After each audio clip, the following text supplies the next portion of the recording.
और हुगली की लहरों ने करवट बदल ली है और कालीघाट के अजय किले की दीवारें ढह चुकी हैं। 4 मई 2026 का दिन गवाह है कि बंगाल में खेला नहीं बल्कि खेला खत्म हो चुका है और इसका ऐलान गृह मंत्री अमित शाह ने पहले ही कर दिया था। अमित शाह के इस आत्मविश्वास के पीछे सिर्फ चुनाव प्रचार नहीं बल्कि ऐसा प्लान था जिसमें बीजेपी का हर एक कार्यकर्ता शामिल था और उस प्लान को पूरा करने वाली एक कोर टीम थी जिसमें भूपेंद्र यादव और शुभेंदु अधिकारी जैसे दिग्गज नेताओं को शामिल किया गया था। तो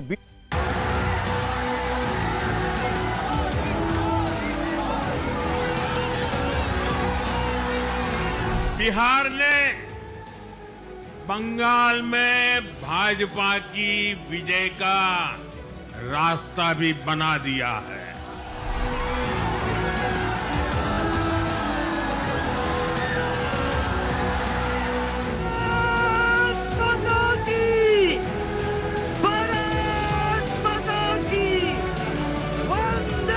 दीदी को टाटा बाय बाय कहना है, दीदी को टाटा बाय बाय।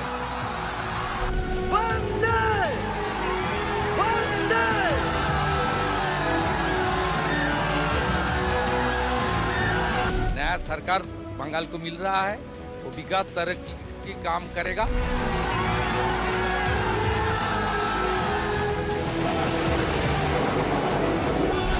समाज के सभी वर्ग आज एक विकसित बंगाल बनाने का संकल्प ले रहे हैं।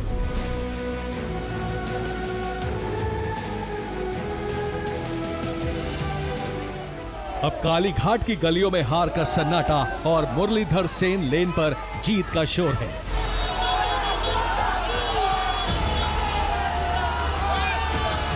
आज से बंगाल की सियासत का पता बदल गया है।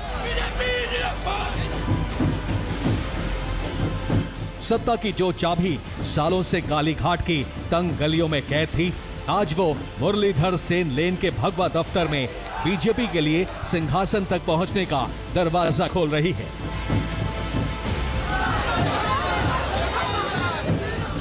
दीदी का किला ढह चुका है और कमल की खुशबू अब कोलकाता के राजभवन तक पहुंच रही है और इसका ऐलान मोदी के चाणक्य अमित शाह ने पहले ही कर दिया था कि दीदी को बाय बाय कहना पड़ेगा। भाइयों बहनों, 4 मई को सुबह काउंटिंग चालू होगी।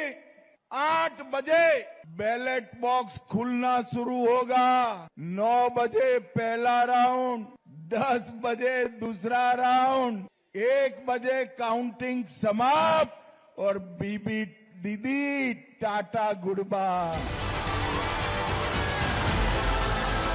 अमित शाह की कही ये लाइनें हकीकत बन गई, जिसने तय कर दिया इस बार बंगाल में महज एक चुनाव नहीं था बल्कि ममता के उस साम्राज्य का पतन है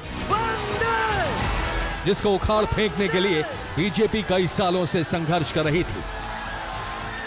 और अब नंदीग्राम से उठी आंधी ने बंगाल के मां माटी मानुष के 15 साल का तिलिस्म तोड़ दिया है। खेला खत्म हो चुका है, कमल खिल चुका है। जीत के लिए दीदी के खेला हौबे पर शाह का माइक्रो मैनेजमेंट भारी पड़ गया, क्योंकि अमित शाह ने बार बार बंगाल में हुंकार भरी थी। बंगाल से जंगल राज का खात्मा होने वाला है। पहले चरण में दीदी के गुंडे घर के बाहर नहीं निकले हैं और मैं दीदी के गुंडों को भी कहकर जाता हूं, दूसरे चरण में भी मत निकलना, वरना 5 तारीख के बाद उल्टा लटका कर सीधा।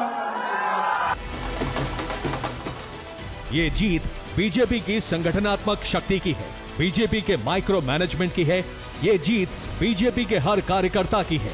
ये जीत मोदी के करिश्मे की है। ये जीत शाह की रणनीति की है। ये जीत भूपेंद्र यादव के चुनावी कौशल की है। ये जीत शुभेंदु पर बंगाल मानुष के विश्वास की है। और जीत के आंकड़े हवा हवाई नहीं है, बल्कि डार्क रूम में बने उस फॉर्मूले से साकार हुए हैं जिसमें बंगाल के 82,000 बूथों का रिमोट अमित शाह के हाथों में था। जिन्होंने अपने सिपह सालारों भूपेंद्र यादव और शुभेंदु अधिकारी के साथ मिलकर बंगाल में दीदी के डर को मोदी की सुरक्षा की गारंटी में बदल दिया। अभेद्य माने जाने वाले किले को मिट्टी में मिला दिया। तो बीजेपी का ऑपरेशन बंगाल विजय डिकोड हो चुका है। नरेंद्र मोदी जिनके करिश्माई नेतृत्व से यह कमाल हो पाया, उन्होंने मोदी की गारंटी घर घर पहुंचाई। अमित शाह जिन्होंने कुशल रणनीति बनाकर बंगाल जीतने का सपना पूरा किया, शाह ने ही बाय बाय दीदी का विजय मंत्र दिया था।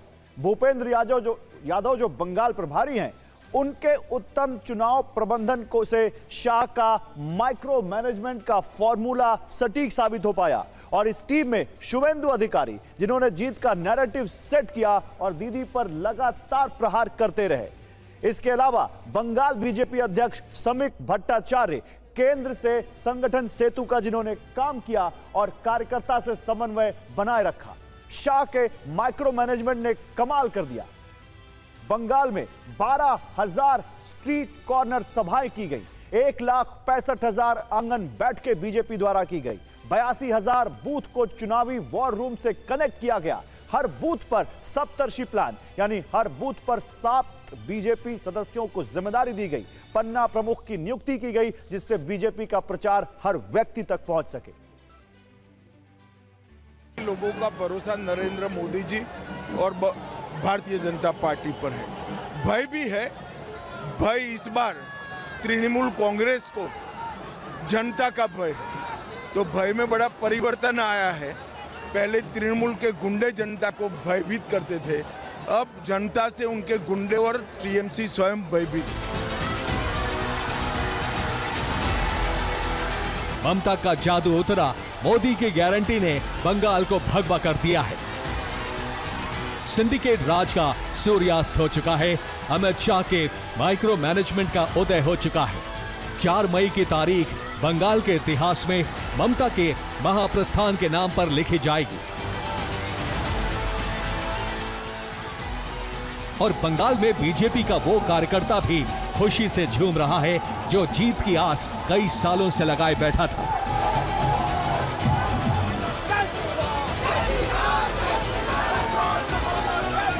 और वो कार्यकर्ता भी जिन्होंने भूपेंद्र यादव और शुभेंदु अधिकारी पर भरोसा किया कि एक दिन बंगाल में कमल जरूर खिलेगा। आज आपको जो है ज्यादा आप अपनी मतलब भावनाओं को समेट नहीं पा रहे हैं। मतलब आज स्थिति ये हो गई है कि लोग बीजेपी नारे लग रहे हैं, चारों तरफ से शोर हो रहा है। देखिए, आज ऑल इंडिया बेसिस में बीजेपी है।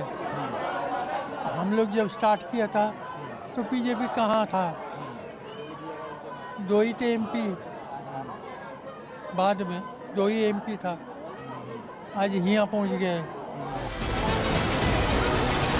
यही बीजेपी की कार्यशैली है कि वो चुनावों की तैयारी में सिर्फ चुनाव के ऐलान से नहीं जुटती है, बल्कि बीजेपी ने पिछले चुनाव में सरकार नहीं बन पाने से 2026 की तैयारी आरंभ कर दी थी।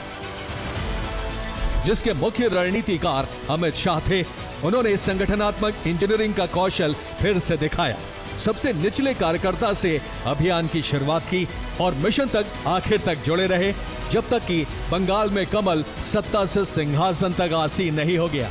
बीजेपी की जो ऑर्गेनाइजेशनल स्ट्रेंथ है, इसमें कोई शक व शुबा नहीं है। आप बीजेपी के समर्थक हो, प्रशंसक हो या ना हो, लेकिन ये मानना पड़ेगा कि बीजेपी की जो ऑर्गेनाइजेशनल स्ट्रेंथ है और जो उनकी इलेक्शन मशीनरी है, उसका कोई भारत में फिलहाल जवाब नहीं है। बंगाल के सियासी दंगल में अमित शाह ने एक टीम तैयार की, जिसकी कमान नंदीग्राम में ममता बनर्जी को मात देने वाले शुभेंदु अधिकारी और बीजेपी चुनाव प्रभारी भूपेंद्र यादव को सौंपी। और साथ ही पीएम मोदी का करिश्माई नेतृत्व था, जिसने बंगाली मानुष की टीएमसी से ममता के चक्रव्यूह को तोड़ दिया।